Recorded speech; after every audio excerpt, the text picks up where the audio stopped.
President Trump tells allies to pay their fair share, pay what they owe from years past, and to start fighting terrorism in earnest while dealing with international outrage over intelligence leaks. This is Special Report.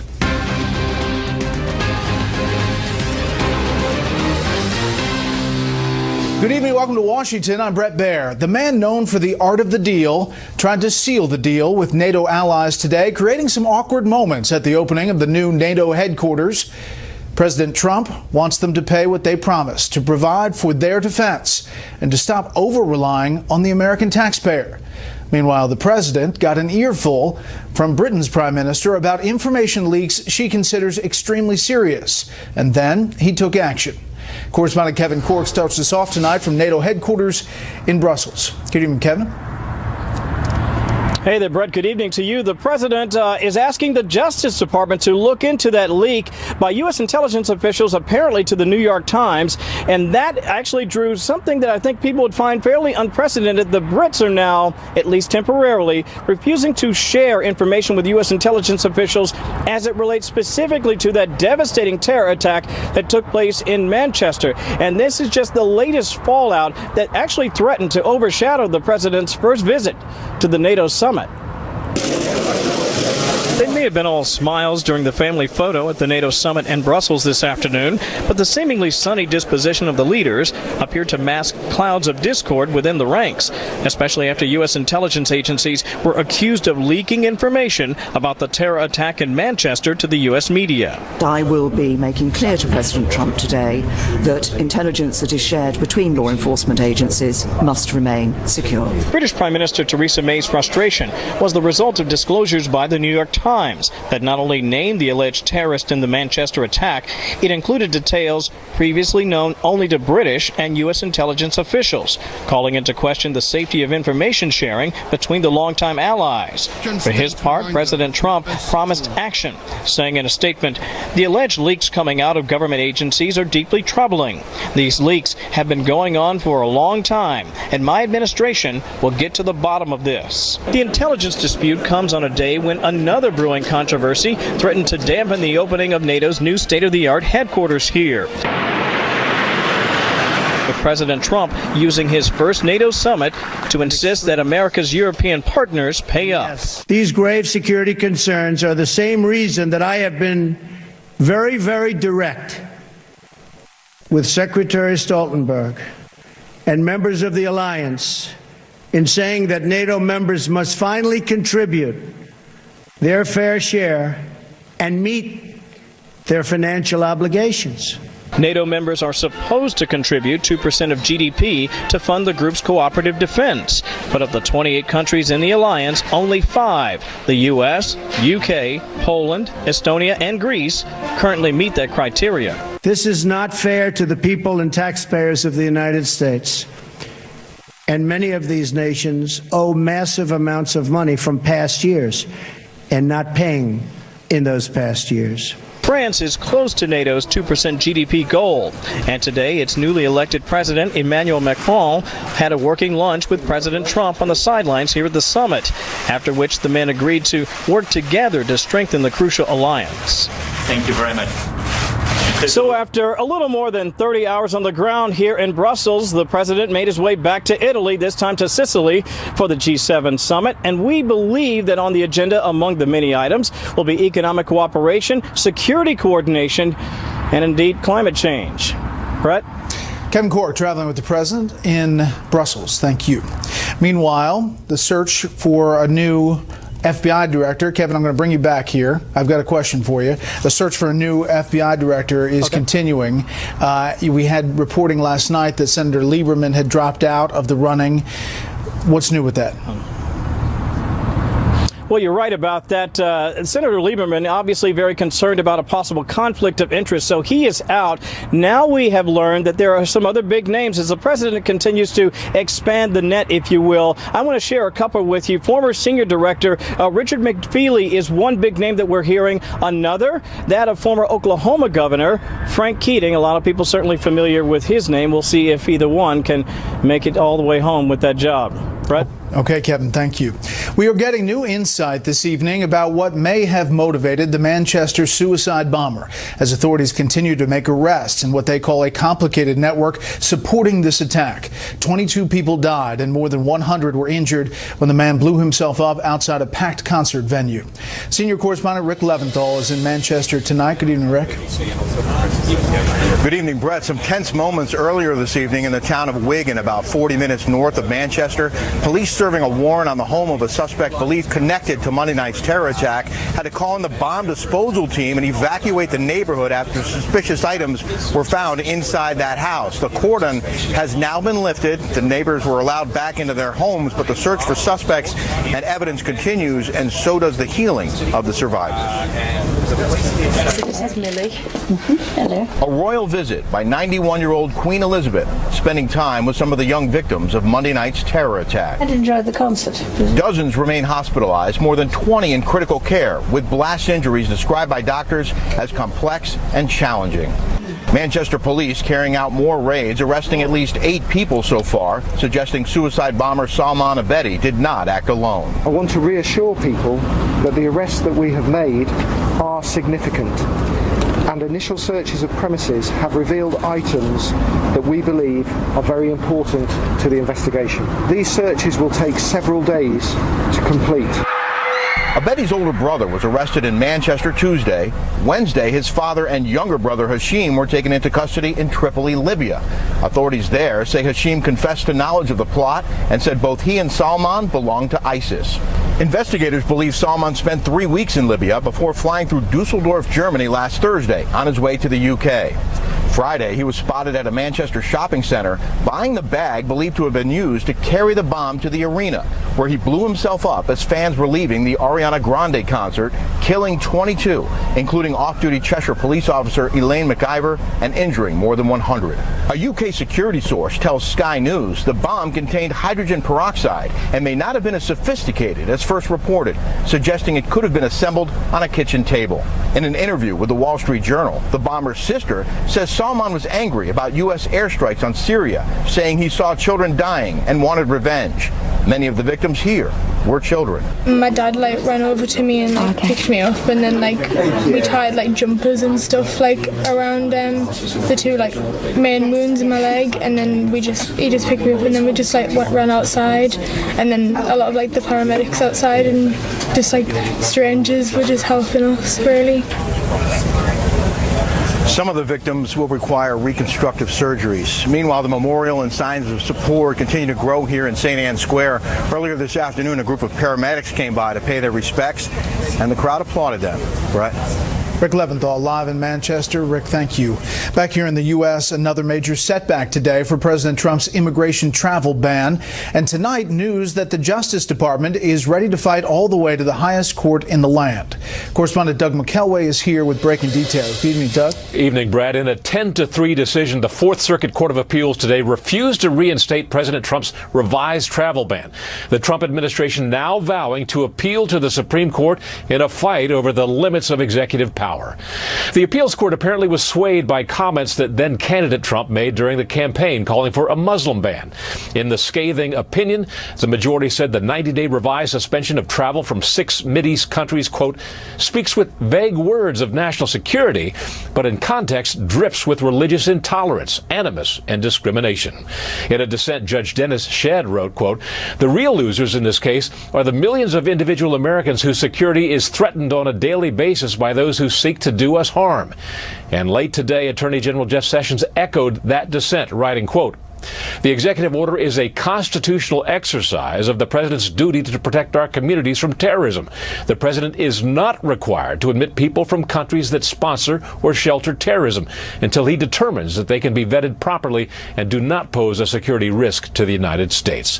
The administration had argued that its revised ban was much more limited than the original.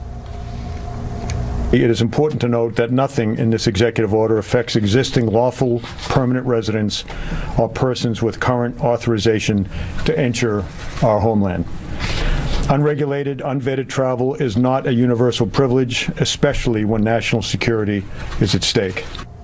In addition, the revised ban also deleted all mention of religion. made case-by-case exceptions, omitted Iraq, where many citizens had been invaluable partners in the fight against terrorism, and eliminated the blanket ban on Syrian refugees. But civil libertarians argued the ban violated the Constitution's religious freedom clause. The question here is whether just because he mentions national security, he's going to be allowed to basically rip up the religious freedom portions of our Constitution and throw them in the garbage. And the answer to that question has to be no. In its appeal to the Supreme Court, the administration is certain to cite high court precedent from a 1950 decision that the president has sole authority to set immigration law. Bret? Doug, thank you. When we say politics is a contact sport, we're usually using a metaphor. But last night, a Republican congressional candidate grabbed and threw down a reporter on the eve of today's special election. Correspondent Alicia Acuna and her crew had a ringside seat for this clash. She joins us now from Bozeman, Montana. Good evening, Alicia.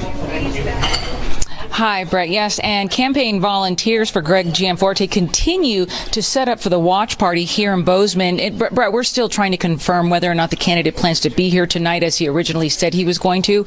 This, as his assault case, is now in the hands of the county attorney. I'm sick and tired of you guys. The last time you came here, you did the same thing. Get the hell out of here. Greg Gianforte looked like a safe bet for Montana's lone House seat until he threw to the ground a reporter the night before polls opened in the state's special election. You just body slammed me and broke my glasses. Police charge Gianforte with misdemeanor assault, which carries a possible 6-month jail sentence. The question now, will it matter? In a rural state where nearly half the population votes early, 37% of absentee ballots had already been submitted. You know, how you run your election is how you're going to run the office. Gianforte is facing Rob Quist, a Bernie Sanders supporter and a popular local musician who lacks big money but has fired up liberals in a state that often votes Democratic. Get the hell out of here. Democrats capitalized on the last-minute campaign gift with a web ad saying Gianforte has no business being in Congress. The state's 3 biggest newspapers quickly retracted their endorsement of the Republican. And as Montanans voted, Gianforte stayed away from cameras, canceling a scheduled interview with Fox. On Capitol Hill, both Republicans and Democrats were quick to condemn the violence. There's never a call for physical altercations. Donald Trump's his model, and we've really got to say, come on, behave. We need more people in D.C. to help my father. In recent weeks, big-name surrogates like Donald Trump Jr. emphasized Gianforte's embrace of his father. Quist brought in Bernie Sanders. Both candidates ran on outsider platforms. But even before the incident, political watchers here told Fox Gianforte's style could be an issue. I think the perception is that he's a little pricklier maybe than other candidates have been in the past. Polls in Montana close at 10 p.m. Eastern, and we should have results soon after. Brett. Alicia Acuna live in Montana. Alicia, thank you. We'll have results here on Fox News Channel. The Senate Intelligence Committee is giving its top 2 members blanket authority to issue subpoenas in the investigation into alleged Russian interference with last fall's election. Chairman Richard Burr and Vice Chair Mark Warner will be able to issue the subpoenas as they deem necessary. Now to a follow-up story on last night's explosive story about illegal surveillance conducted by the Obama administration on thousands of Americans. Illegal searches so egregious, the Obama administration received a harsh rebuke from the secretive FISA court. Here's Chief Washington correspondent James Rosen with reaction. What does this mean? House Minority Leader Nancy Pelosi is a member of the Gang of Eight, the group of House and Senate leaders, plus chairs and ranking members of intelligence committees briefed on intelligence issues. Yet Pelosi confessed ignorance of this week's disclosure that the National Security Agency, for at least 5 years under the Obama administration, systematically violated Americans' Fourth Amendment rights. I don't know what the particular, I have not been briefed on the particular case that they are referencing. In declassified documents first obtained by the news outlet its circa. The Foreign Intelligence Surveillance Court scolded NSA for an institutional lack of candor and added sternly, this is a very serious Fourth Amendment issue. House Oversight Committee Chair Jason Chaffetz told Fox News the documents appear to show the Obama administration routinely abused the NSA's internet surveillance tools. We must get answers and hold people accountable. Fellow Utah Republican Chris Stewart sits on the Intelligence Committee. Do you think someone should go to prison for this? Well, if they violated it and they did it knowingly and they avoided or ignored processes and procedures to protect that privacy, then absolutely they should be held accountable. The FISA court said the new Attorney General, Jeff Sessions, and Director of National Intelligence, Dan Coates, enacted reforms that will, quote, largely resolve NSA's so-called compliance problems. Civil liberties groups said the disclosures should factor into lawmakers' decision at year's end about whether to reauthorize the NSA collection program that witnessed the abuses. But I don't think that this is a problem that is going to be resolved with just an investigation by the Department of Justice. What we have are authorities that were broadly drafted that allow surveillance that is concerning. The agencies are pushing for reauthorization of this authority, but they can't even identify the scope of the impact on U.S. persons that these programs have. The sheer scale of the Fourth Amendment violations disclosed is staggering, as was the sternness of the rebuke to the Obama administration delivered by the FISA court, which ordinarily approves 99.9% of the government's requests for surveillance. As of a few minutes ago, however, Bret, this story had not been covered on the Washington Post, the New York Times, nor any of the 3 nightly news broadcasts on the 3 broadcast networks. Pretty amazing. We will cover it with the panel. James, thank you. Former President Obama is defending his actions or inactions in Syria. He told an audience in Germany that not bombing Syria after President Bashar al-Assad crossed Mr. Obama's red line took political courage. I look at a place like Syria, where despite our best efforts, and this is something Angela and I worked on a lot, you still have a vicious war taking place. You still have millions of people displaced, hundreds of thousands killed. As president, I did not always have the tools that I wanted to affect those kinds of changes, but at least we tried. A few days ago, when Mr. Obama made a similar statement about not bombing Syria, Republican Senator Lindsey Graham replied, what President Obama calls political courage, most everyone else calls weakness and poor judgment. The Pentagon says more than 100 civilians were killed after the U.S. dropped a bomb on a building in Mosul, Iraq in March. An investigation found the device triggered secondary explosions from bombs clandestinely planted by Islamic State fighters in that building. It was likely the largest single incident of civilian deaths since the U.S. air campaign against ISIS began in 2014. China is protesting a U.S. Navy patrol that sent a warship near a group of artificial islands in the South China Sea. National security correspondent Jennifer Griffin tells us tonight from the Pentagon, those islands are already the focus of intense disagreement. For the first time since President Trump took office, an American guided missile destroyer sailed within 12 nautical miles of one of China's man-made islands in the South China Sea. Early Thursday, the USS Dewey passed near the aptly named Mischief Reef in the Spratly Chain, one of 3 islands built by China in the past 3 years containing a runway and military fortifications. Beijing strongly protested the U.S. action, deploying 2 Chinese warships as a warning, urging the U.S. destroyer to change course. We urge the U.S. to correct its mistake immediately and stop provocative actions that hurt China's sovereignty and security interests. The Pentagon would not confirm the USS Dewey's exact course, saying freedom of navigation operations, quote, are not about any one country, nor are they about making political statements.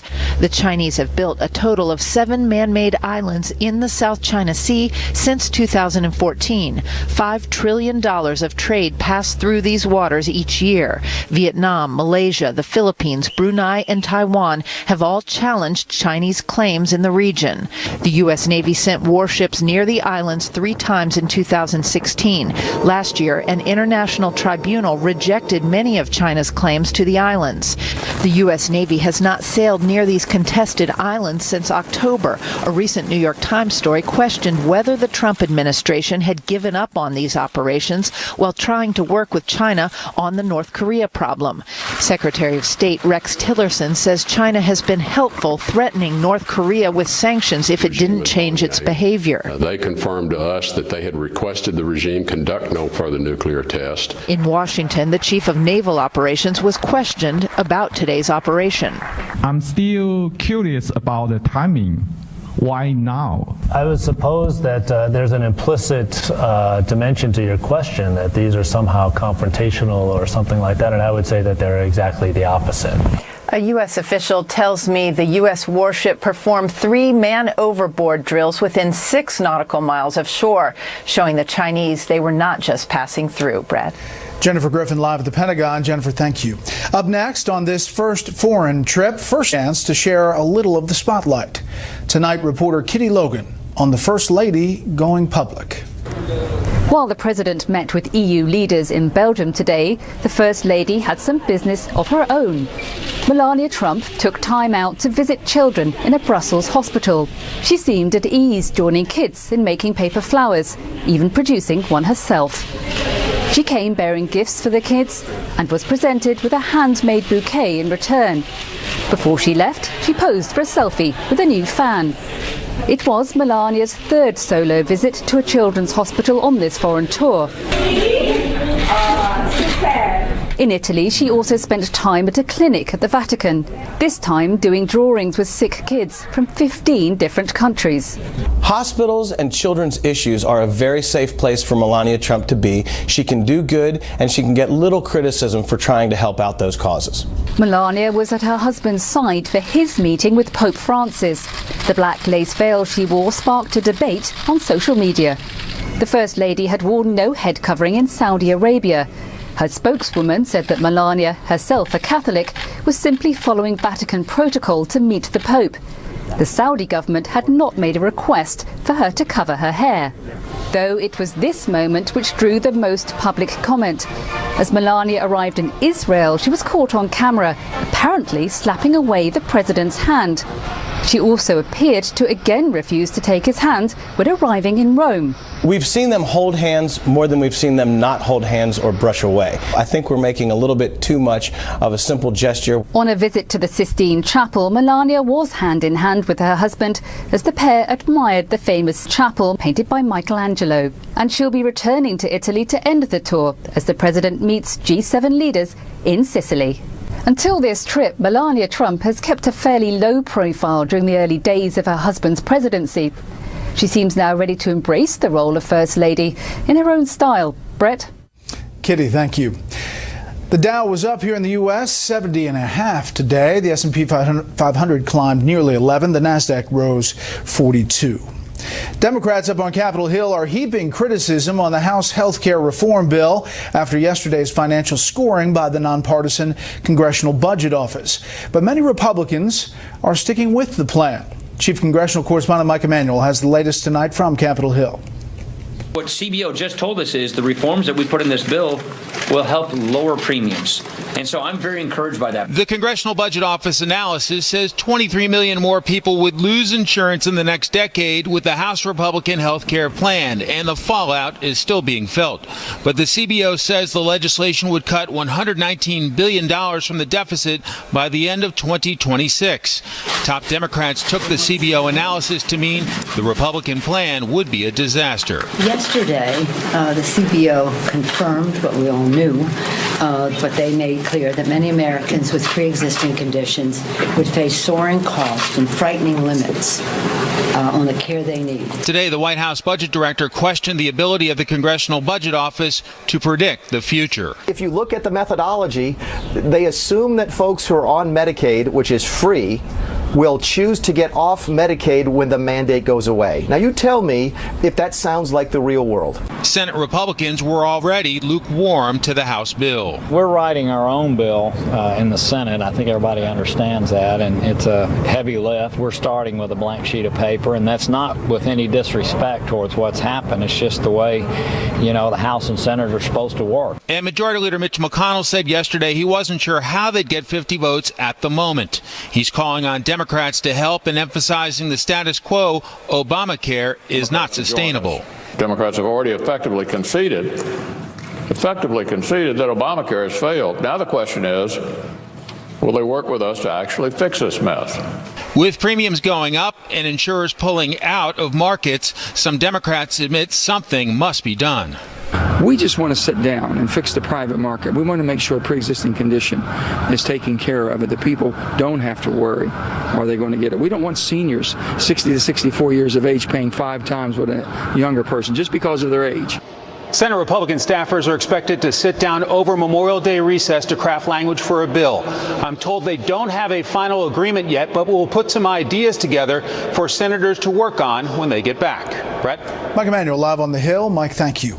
The National Oceanic and Atmospheric Administration, NOAA, forecasts 5 to 9 hurricanes this summer. It says 2 to 4 of them could be major. The 6-month Atlantic hurricane season starts June 1st. Last weekend, federal officials seized almost 14,000 pounds of marijuana hidden in a tractor trailer with a load of bell peppers in southern Arizona. Officials put the worth of that haul at about $7 million, which brings us to tonight's story from national correspondent William LaJeunesse, who tells us that while illegal immigration may be down, smuggling at the border is way up. On a typical day a few months ago, you would see 3, 4, 5 rafts full of people coming across. Now, as you can see, there's not very much going on. But a few miles away, smugglers are busy, not moving people, but drugs. In Texas, smugglers float fully loaded trucks filled with marijuana across the Rio Grande. This one got turned back by the Border Patrol, forcing the driver to ditch it in the river. Fellow smugglers tried to swim the pot back to Mexico. And when we were there, it happened again. So moments ago, this pickup was on the U.S. side filled with marijuana. Border Patrol gave chase. They turned around, dumped it in the Rio Grande. We got about half the marijuana. The other half went back to Mexico on a raft. Most pot is backpacked over the border. By contrast, 81% of hard drugs cross at the ports of entry in cars. We've seen narcotics come in shaped like carrots, mangoes, lime, watermelon, so they'll take advantage of whatever's there. Agent's best defense, walks on 4 legs, not 2. Really, it doesn't really matter. They train in all and anything, marijuana, cocaine, heroin. American drug users get about 95% of their heroin, coke, and meth from Mexico. Hidden in tires, bumpers, and buckets. Here in the Rio Grande Valley, seizures more than doubled from last year. They need to make their profit somewhere, so now they're trying with narcotics. Stopping drugs is harder than stopping people. Smugglers do tunnel under the border, but existing fences force smugglers to move their high-value hard drugs through ports of entry and checkpoints. In 1 week, agents here seized $12 million in liquid meth, an effort undermined by users. Again, there's a problem on the United States side that there is a demand for these drugs, and we have to recognize that. While the president's budget proposal does add more manpower, roads, and fencing, the cartels have replaced their radios with encrypted phones, their trucks with drug delivery drones, and sources say today the United States seizes less than 50% of all illegal narcotics crossing the border. Brett? William, thank you. President Trump gets tough. 23 of the 28 member nations are still not paying what they should be paying and what they are supposed to be paying for their defense. This is not fair to the people and taxpayers of the United States. And many of these nations owe massive amounts of money from past years and not paying in those past years. Over the last 8 years, the United States spent more on defense than all other NATO countries combined. And I never asked once what the new NATO headquarters cost. I refuse to do that. But it is beautiful.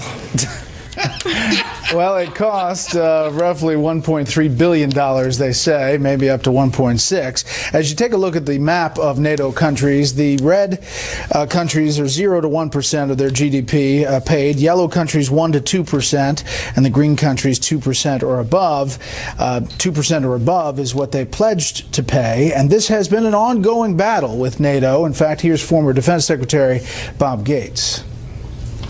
The blunt reality is that there will be dwindling appetite and patience in the United States Congress and in the American body politic writ large to expend increasingly precious funds on behalf of nations that are apparently unwilling to devote the necessary resources or make the necessary changes to be serious and capable partners in their own defense. Ultimately, nations must be responsible for their fair share of the common defense.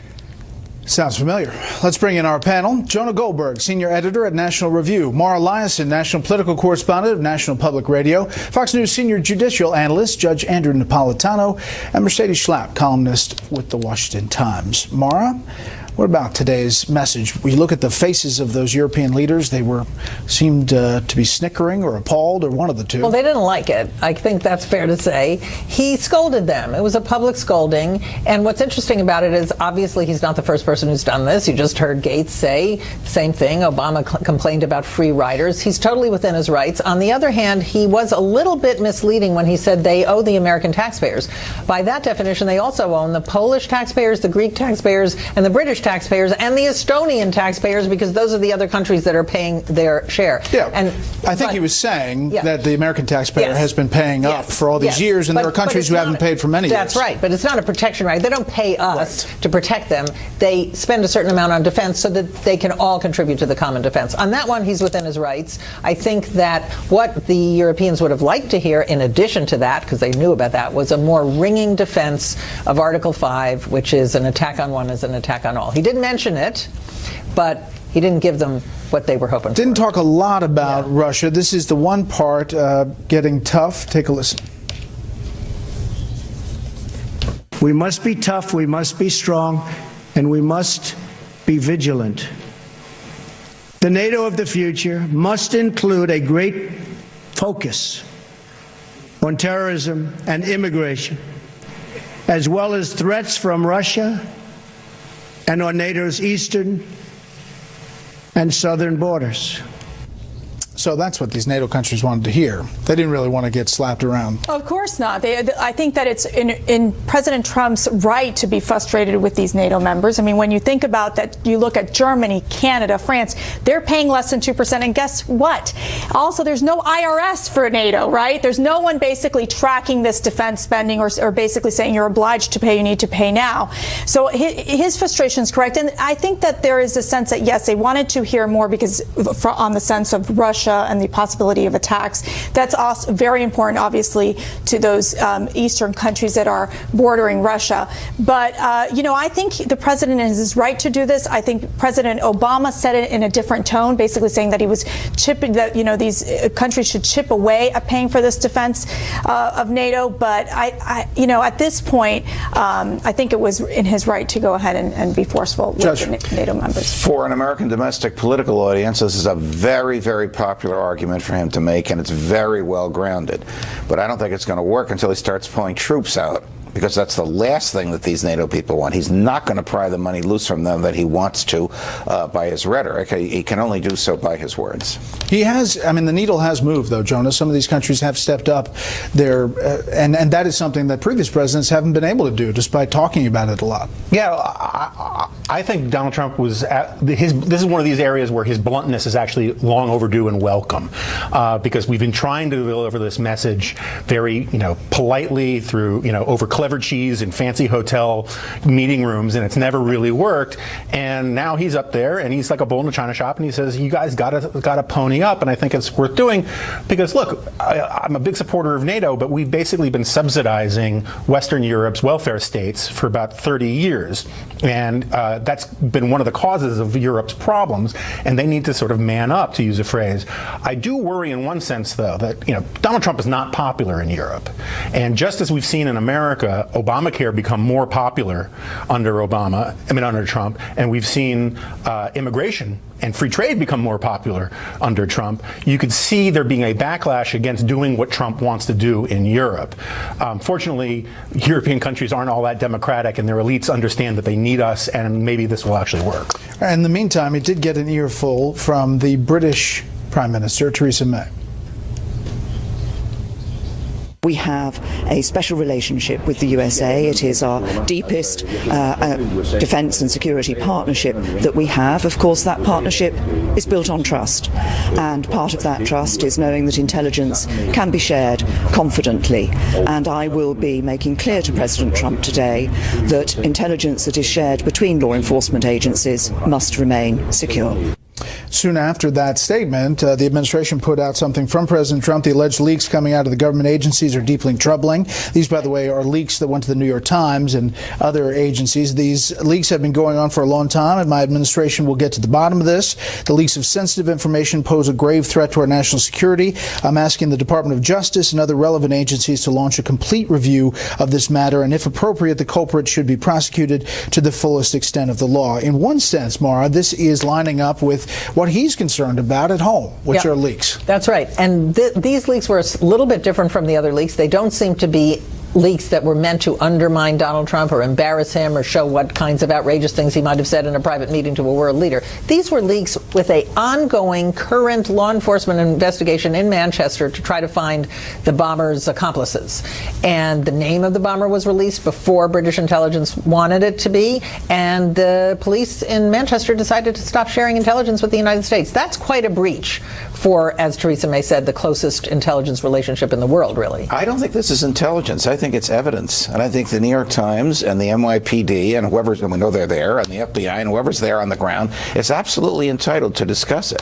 It's not classified. It's not even protected by any statute of which I'm aware. The British culture and the British system is not to give progress reports during law enforcement. The American culture is to do that. Yeah, but why shouldn't we do what the Brits want us to do in this case? As we were talking, we publish whatever we find out about the truth. As we were talking, the British put out a statement saying they are resuming intelligence sharing, saying while we do not usually comment on information sharing arrangements, having received fresh assurances, we are now working closely with our key partners around the world, including all those in the Five Eyes Intelligence Alliance, which includes the U.S. Mercedes. Right. Well, I think, first of all, these leakers are becoming a disturbing trend that we're seeing in the Trump administration, where you have these leakers who, Maura, you said that it wasn't based specifically on pushing back on President Trump or weakening President Trump. Like the other leaks, yeah. Right, but I think it actually does. I think even by putting out this information, giving it to the New York Times, in essence, it really attacks and weakens President Trump and his relationship with our key allies.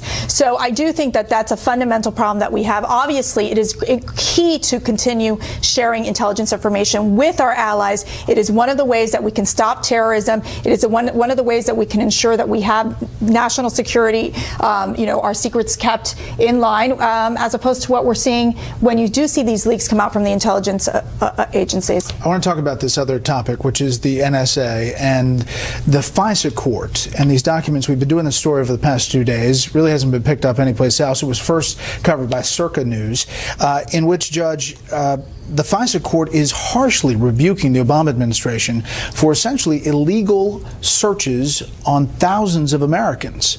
And there's not a lot of outrage about this. It's astounding that there's not a lot of outrage. It's astounding that you have covered it more than the networks combined.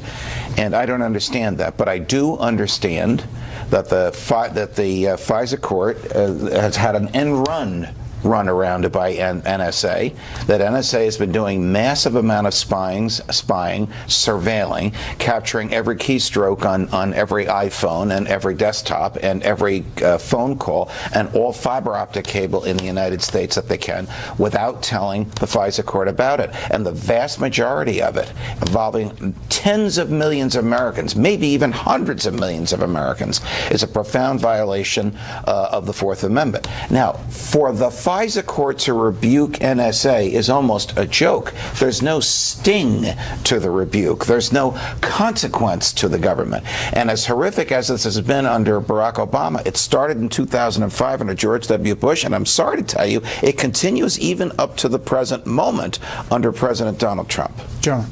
Yeah, I mean, I have some disagreements with Judge Napolitano, but one of the things I like about Judge Napolitano is he's actually consistent. He is a civil libertarian, and he doesn't like this stuff under Republicans and under Democrats.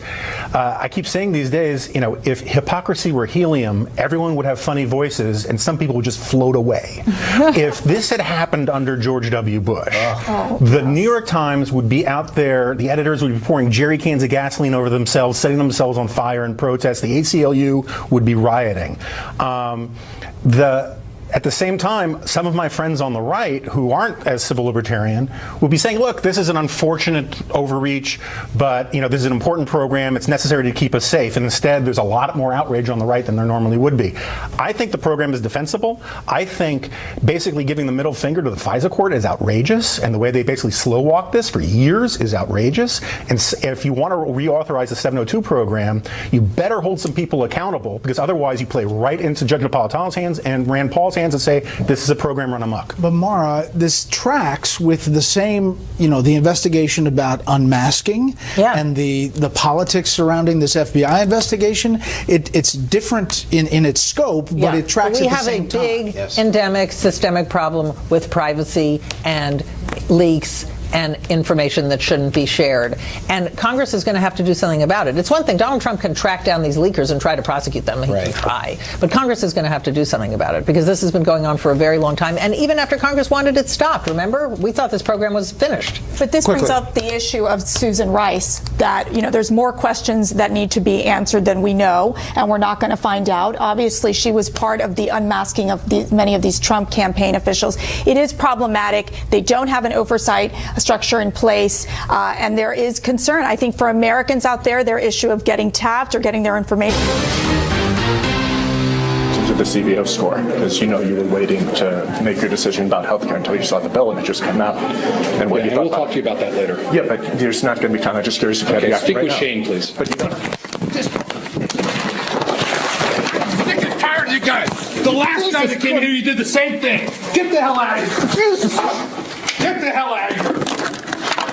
The last guy did the same thing. You were the Guardian? Yes, and you just broke my glasses. The last guy did the same damn thing. You just body slammed me and broke my glasses. Get the hell out of here. I was looking right at the two men. At that point, that's when Gianforte put both hands on either side of his neck, grabbed him, grabbed Jacobs, threw him to the ground against this wall on the ground, got on top of him, not really straddling, but just kind of over him, punched him about 2 or 3 times. Alicia Cunha and her crew were doing a story for the show. Actually, we were going to air it today, and that's when this altercation happened. Police charged Gianforte, the Republican candidate for Congress there in Montana, with misdemeanor assault today. He's running against Democrat Rob Quist. The election is today, and we will get reaction and the results tonight. Mercedes. At least we're not living during the time of Hamilton and Burr in the duel, because that would have been very problematic. But, you know, we know, I've worked in plenty of campaigns. Tensions are high, day of the election.